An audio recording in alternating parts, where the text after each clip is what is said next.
तो इस वीडियो में हम देखने वाले हैं मटेरियल परचेज ऑर्डर कैसे बनाते हैं। मटेरियल परचेज ऑर्डर बनाने का जो टी कोड है वो है ME31K और इसको जो बनाने वाले यूज़र होंगे वो होंगे XCN और SE।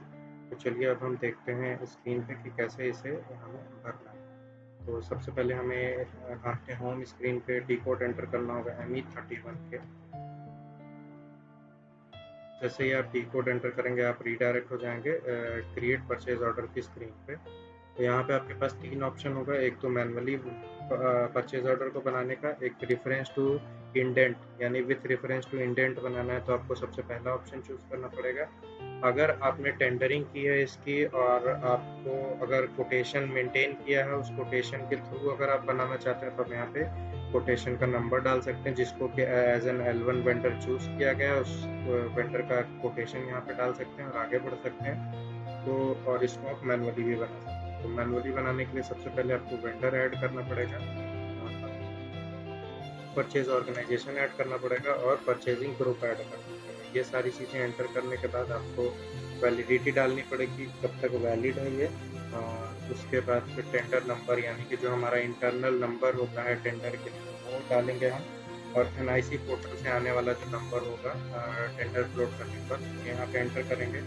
LD एप्लीकेबल है या नहीं ये डालेंगे, अगर एप्लीकेबल है तो कितनी परसेंटेज है और कितना मैक्सिमम परसेंटेज एलडी लग सकती है ये डालेंगे। किस टाइप की एलडी है, पूरे कॉन्ट्रैक्ट पे एलडी लगेगी या किसी माइलस्टोन पेमेंट्स पे लगेगी। तो यहाँ पे एक ऑप्शन को चूज कर लेंगे और LOA नंबर यहाँ पे डाल देंगे, लेटर ऑफ ऑथराइजेशन का नंबर और LOA का डेट डाल देंगे। फिर उसके बाद हमें LOI का स्टेटस डालना होगा और LOI का स्टेटस डालने के बाद LOI का नंबर, उसके बाद LOI की डेट और बीजी अगर एप्लीकेबल है तो किस टाइप की बीजी है, परफॉर्मेंस बैंक गारंटी है या फिक्स डिपॉजिट है, एडवांस बैंक गारंटी है या फिक्स डिपॉजिट है एज एन EMI। तो ये सारी चीज़ें हम यहाँ पे देख लेंगे। तो और फिर उसके बाद बीजी एप्लीकेबल का एक चेक है वो चेक लगा देंगे और टारगेट वैल्यू हमें भरनी है, यहाँ पे टारगेट वैल्यू भर देंगे। जैसे ही हमारा टेंडर का अप्रूवल हो जाता है तो हमारा GTP कंप्लीशन का एक चेक है, यहाँ पे GTP कंप्लीशन का भी चेक लगा देंगे। और रिटेंशन है अगर तो रिटेंशन के केस में हमें किस टाइप का रिटेंशन लग रहा है, बॉन्ड से सिक्योर है या हेडर लेवल पे यानी कि पूरे परचेज ऑर्डर पे एप्लीकेबल है या किसी स्पेसिफिक आइटम पे है, तो उस हिसाब से हम यहाँ पे चूज कर लेंगे। हेडर लेवल पे होगा तो हम हेडर लेवल पे चूज कर लेंगे, यानी कि पूरे परचेज ऑर्डर के लिए अगर वो वैलिड होगा तो हम पूरा परचेज ऑर्डर के लिए चूज कर लेंगे। और इतनी सारी चीज़ें करने के बाद आपको हेडर टेक्स्ट में जाना होगा। अगर आपको कुछ टेक्स्ट भरने हैं सिस्टम में, जैसे कि सब्जेक्ट क्या होगा इस परचेज ऑर्डर का, रेफरेंस अगर कुछ डालना है, सैल्यूटेशन डालना है, बॉडी डालनी है, अगर सिग्नेचर ऐड करना है तो आप यहाँ पे उस फील्ड में ऐड कर सकते हैं। और ये सारी चीज़ें ऐड करने के बाद आप रीडायरेक्ट हो जाएंगे मटेरियल की स्क्रीन पे जहाँ पे आपको अपना मटेरियल ऐड करना होगा और उसका डिलीवरी शेड्यूल आपको यहाँ पे एंटर करना होगा। तो उसके चलिए हम यहाँ पे मटेरियल ऐड कर देते हैं, टारगेट क्वांटिटी कितनी होगी वो टारगेट क्वांटिटी डाल देते हैं और नेट प्राइस क्या होगा हमारा तो वो हमें यहाँ पे एंटर करना होगा। ये सारी चीज़ें एंटर करने के बाद आपको एंटर बटन को प्रेस करना है। जैसे आप एंटर बटन प्रेस करेंगे तो आप देखेंगे कि हमारे मास्टर डेटा से सारी डिटेल्स ऑटोमेटिकली सिस्टम यहाँ पे उठा के लाया है। और अब इसमें आपको डिलीवरी शेड्यूल एंटर करना है। तो डिलीवरी शेड्यूल एंटर करने के लिए आपको ये लाइन सिलेक्ट करनी पड़ेगी।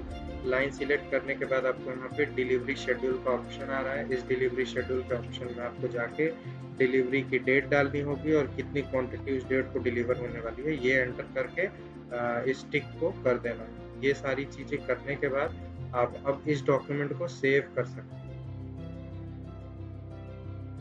तो आपको आए कि no message record could be found, मतलब कि कोई एरर नहीं है हमारे हमने जो ये डॉक्यूमेंट क्रिएट किया है।